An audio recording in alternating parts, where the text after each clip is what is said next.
Perfect. Well, thank you to all of our speakers. And Andrew, that was a great way to kind of wrap up our discussions here. We're going to go into a little bit of a panel discussion now, just like we did this morning on these topics. So we welcome folks that are on the webinar to go ahead and type questions into the webinar, and we'll get to those, and folks in the room to raise your hand, and Allison will come around and give you the mic.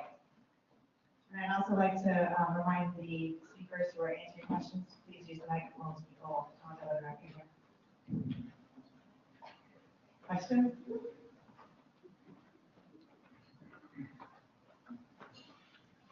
Andrew, some really nice stuff. It's always good to see the work that's going on to advance the potentials for making sure that the work on restoration is, as you said, not just making the next victims of warming temperatures. Two questions in terms of how the work's been going that you're looking at compared to things others have been doing. One, when you're going about doing the bleaching and inducing bleaching with light, are you getting the same change in symbionts as you do when you do the bleaching with heat? Or is there a difference in that? So part of the project that we're doing is to test exactly that question. Everything that we've done to date in the lab has been using heat principally as the stress, but of course they interact. It's very hard to get across the region as you have at a point.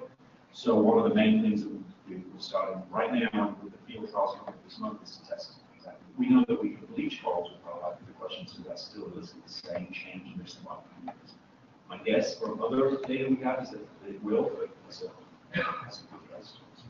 Yeah, good chance, but yes, you can check that. The other is looking at some work, for example, the Taj nest found, where you saw corals that had been bleached, they shift their symbiotic community, and very quickly, in a matter of a few years after that, if you have a no-stress period, they shift back to where they were before. I'm wondering if you're finding that, and if you have any thoughts about avoiding that particular problem that returns them to the same level of susceptibility. Yeah, that's a great question. So how long, what's the longevity of these manipulations? I think there is data out there published by Tom and others that, in fact, shifted symbiotic communities within a certain space of time, let's say 1 to 2 years, can often return back to their sort of wild type symbiont. And I think my answer to that is was within your question about when conditions return to normal and stay that way for a long time. But obviously, as you well know, we're not back to the status quo anymore. I think with the onset of annual severe bleaching beginning to happen, conditions are not returning to normal again. So I have a suspicion, in fact, I've passed up with experimental data that, as corals continue to be disturbed on a regular basis, as baseline temperatures continue to warm, that reversion is going to take longer and longer. And I think that's backed up by some field data that we have with monitored coral populations showing that, in fact, these thermotolerant symbionts are becoming more and more common on reefs over time. So I think that's a very valid concern, but I think it's somewhat nullified by the very problem that we're looking at, which is that it's changing the status quo, changing the relative outcomes over time because of changing the environmental conditions. Just to follow up on that, I'm Ilse Kuffner with the U.S. Geological Survey. I'm interested in the technique that you mentioned about putting a plug of coral that had been stress hardened. Could that be used as kind of like a booster shot for, once you do these manipulations, then over time they might shift back, but could you kind of, I guess that would be, in the field, kind of labor intensive, but hypothetically. I'm glad you asked the question, and I'm sorry I didn't have the chance to show the data, but we investigated this in the lab, not in the field yet. But the idea, the justification was, it's all very well to plant out and store fast-growing corals and zirconias and the rest of it, and that's wonderful. But there's also corals out there on reefs, large, massive corals that are 200-300 years old, which if we lose, arguably, could take 200 or 300 years to replace. And so it's worth taking extraordinary measures to try to save those. So we wanted to do exactly what we're doing. So in the lab, we took cores out of those massive colonies, changed the symbionts in those cores, so now they have different symbionts, and then returned the core back into its original colony. So you kind of use the tissue implant as a vector to introduce the symbionts to it, which was much more effective than trying to sort of syringe them in there. And lo and behold, we saw that the fate of the symbionts in the introduced tissue ultimately depended dependent on the temperature at which you raise the coral. If we raise the coral at 29 degrees, the symbionts spread outwards from the core and into the neighboring tissue. And if you raise the coral to 24 degrees, they were displaced by the sort of internal coral symbionts and sort of outcompeted in the coral ocean as normal. So extending that to the field is an obvious thing to do. Obviously, it's the kind of thing that we need to get permits for, and various considerations that I didn't get a chance to talk about, but we don't want to talk about those considerations. But yeah, it's exciting.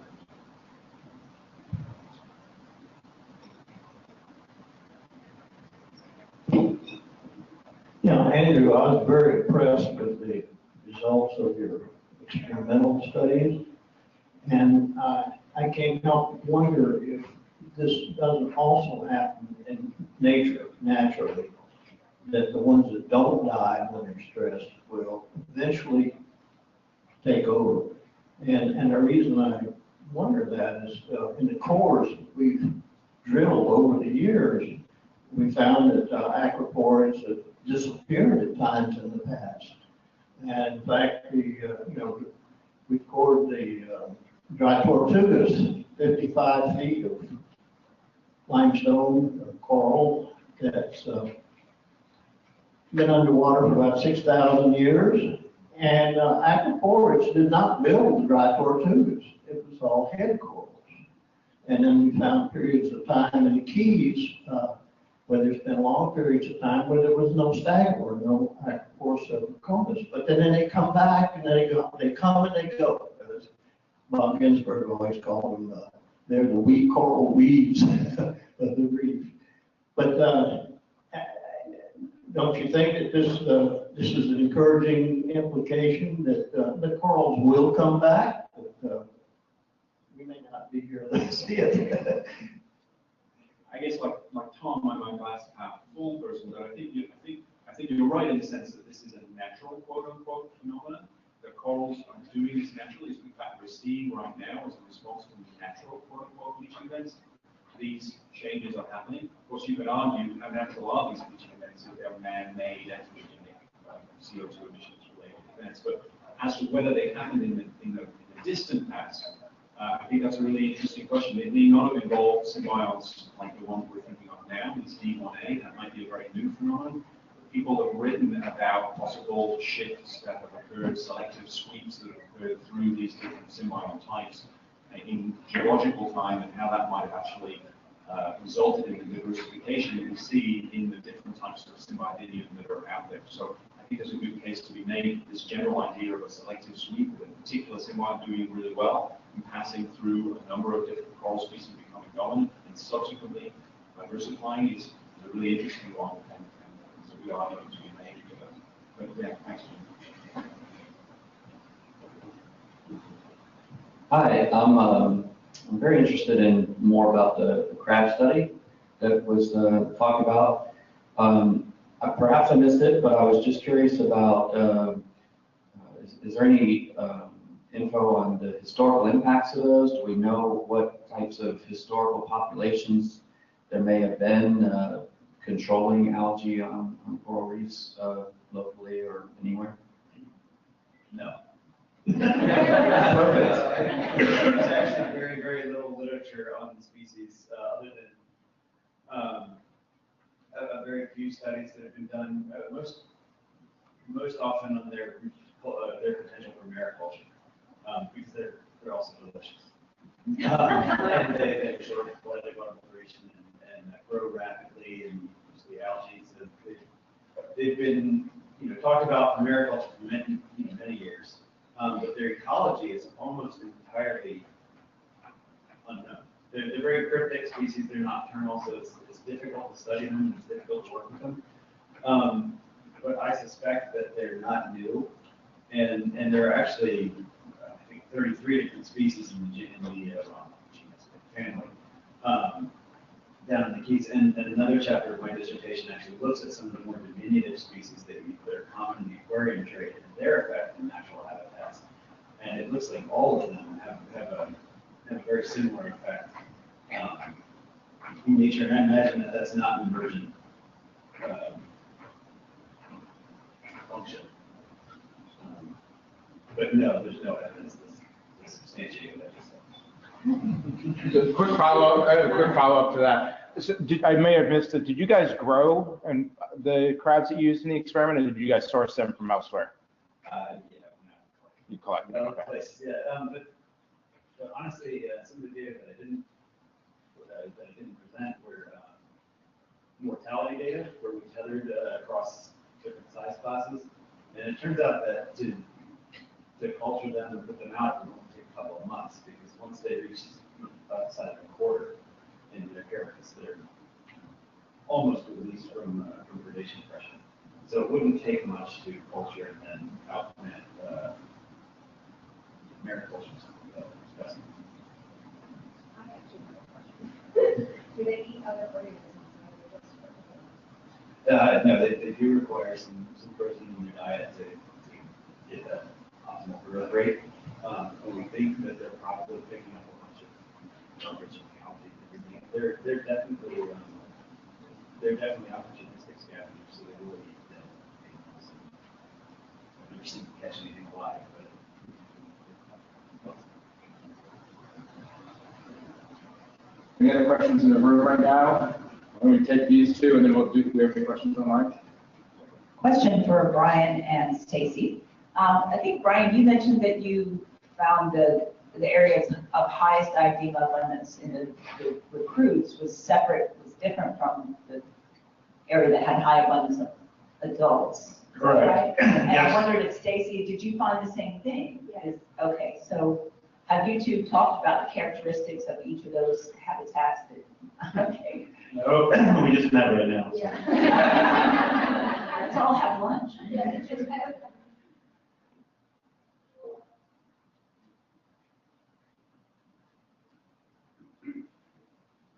Just a quick question about your work with urchins in Puerto Rico. You said that the young adults had about 3 to 4 centimeter test diameter. Yes. Why that size in particular for bringing them out? Well, there's been some research, Florida, where they would outplant smaller urchins, about 2 centimeters in test diameter. And I believe they had some success, but it was not that high of success. So when they're really small, their spines are brittle.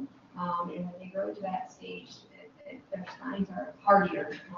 And if you stick your hand in the tank, you definitely feel them. They will poke you. So I kind of, given the amount of time in the tanks and that size, I thought that was optimal. Maybe they could be a little bit smaller. You could maybe have them less time in the tanks. That would be a nice experiment to actually look at.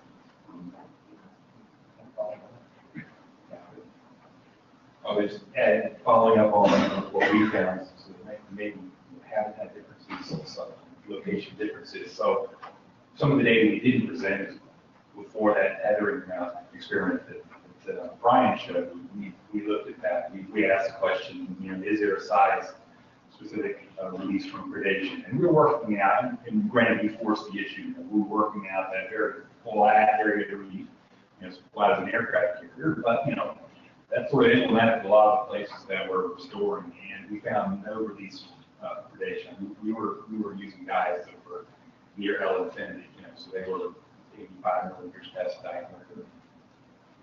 They last, if you stake them out and force the issue, 24 hours.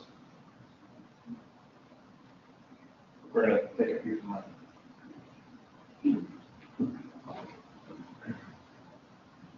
So if we're going to use, let's say, a snail to increase the arrival of a proper outplant, do you guys have any suggestions on how to supply or produce species apart from wild collections?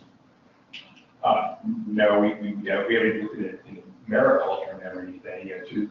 Two of the manipulative strategies could either be outplanting in areas where Thais is naturally high. We don't have good empirical data on that, and we want to know where the pockets are, or just actually shift them around the reef to outplant areas. Now, that's from here to Nepal. That's where we are at this point. We're still on the experimental stage. We're still trying to take that and make it a little more ecologically relevant. We started with just a a couple species, and there's just Stacey and Coralophilia. We'll just mention, there were a few other things we did not present. We looked at a little more realistic trophodynamic in sort of Thais, Coralophilia, and other commonly occurring coral reef snails. We used Cerithium and the Poma. Very interesting result is the feeding rates. They feed much higher. Thais seems to prefer, if I use those finger quotes, if you will, the other species feeds on at a much greater rate than actual Coralophilia. So it's not really a preferred species. The cool thing was, though, the result of the coral was the same. So a little bit muted, but so Thais was actually spent more time preying on these other species, but that escape response that Brian's talking about was still there. We found out the higher corals around, at least in the laboratory. I actually have a question for Liz. I was very happy to see your results of kind of a more site-wide effort of trying to track how restoration is affecting coral sites. But I imagine that what you did was still pretty time-consuming. Do you think that more traditional methods, like just regular transects and monitoring that way, would capture that kind of information and be kind of less time-consuming? There could be a potential for that. It took about, I would say, a half hour, give or take how many corals you're counting surrounding that. So it's not a terrible time. I mean, when you have a lot of corals, it's a big headache, and you get kind of lost in your thought. Transects you might need to target where you probably strategically have to put your transects out, because they don't all go to one spot, so you may miss some of that area. And I think Carrie at FWC is trying to find some different methodologies where they're using 5-meter grid areas over, the way I understand it, over their outplant areas, and they're looking at maybe extending as well. And they're trying to come up with some of that area. So it'd be really interesting to talk with them and see how much time it's taking them to do that area versus ours. So they may have some more ideas. But I think transects, they don't really capture cervicornis. That's why it's not capturing a lot of our benthic transects. So I work with Carrie at FWC along with Elliot and Bill. So going what you're talking about, say this room was our survey outplant site. What we're doing is essentially laying down transects all the way down and taking like highway lanes and just surveying every single coral fragment we could find. And in general, it's taking us about a day per site for a 4 or 5 person team, maybe a little bit longer if you have a site with lots and lots of fragments. But as was mentioned before this year, we were going to find the tag for every colony, and 2-3 years ago, I realized that's not really practical because there's tons of broken fragments and you don't know what they were. And yeah, it takes a little bit longer than the way we were surveying before, but really it's still a day either way. Do we have any other questions in the room? Any other questions online? All right, well, thank you guys very much. Just in wrap up, I want to really encourage you guys and the folks in the room to really think about operationalizing all of these techniques. We talked about a lot of stuff here that is kind of like just starting to come out of the lab. It's interesting. Let's, both you guys and the other people in the room and on the phone, let's not lose those ideas. So the next thing we need to do is start incorporating those into some of our other restoration sites. And one of the things that I was thinking about a lot today as we talk about some of these individual techniques is starting to bring them together at the same site, at the same place. And so one of the conversations we've been having within the Restoration Consortium is this idea of doing these more ecological demonstration sites. And so one of the things that I think would be really great is to get some of you guys involved in those conversations. So when we're going to we're thinking about these quote unquote demonstration sites, we're not just putting corals back to those sites, but we're putting sponges back at those sites. We're putting some Thais into those sites. We're thinking about putting crabs into those sites. We're putting diadema into those sites. And we're really trying to hit those sites hard with a lot of different things and see how they react to and whether we have better long-term restoration success. So really would encourage you guys to join those conversations. And just a wrap up and a push for the consortium again here. It's just getting off the ground, but we do have these individual working groups. These working groups are going to be where things really start to happen. Those working groups are going to start meeting in September. There's 6 individual working groups. And there will be a working group call every 2 weeks on Thursday afternoon. So every working group will actually meet every 12 weeks or so as a large group. But then we encourage people, so kind of block out, if you're interested in restoration, block out some time on Thursday afternoons, join those calls, learn what the individual working groups are doing. But that's not where the real work's going to happen. The real work's then going to happen in splinter groups that form off of those individual working groups. And so really encourage folks to kind of stand up, put their hand up, and say they want to be part of some of those conversations doing that. One of the other things we're going to be doing over the course of this next year is trying to get some small group meetings set up. So for one individual working group that's going to pull together, say, 10 core members that are really working hard in that field, not some big meeting, but the 10 researchers that are working hard in one individual field, and get those folks sitting down and having individual meetings to really advance some of these individual topics. And so with that, thank you guys for coming here. Hope you guys enjoyed the conversation, and let's continue the dialogue.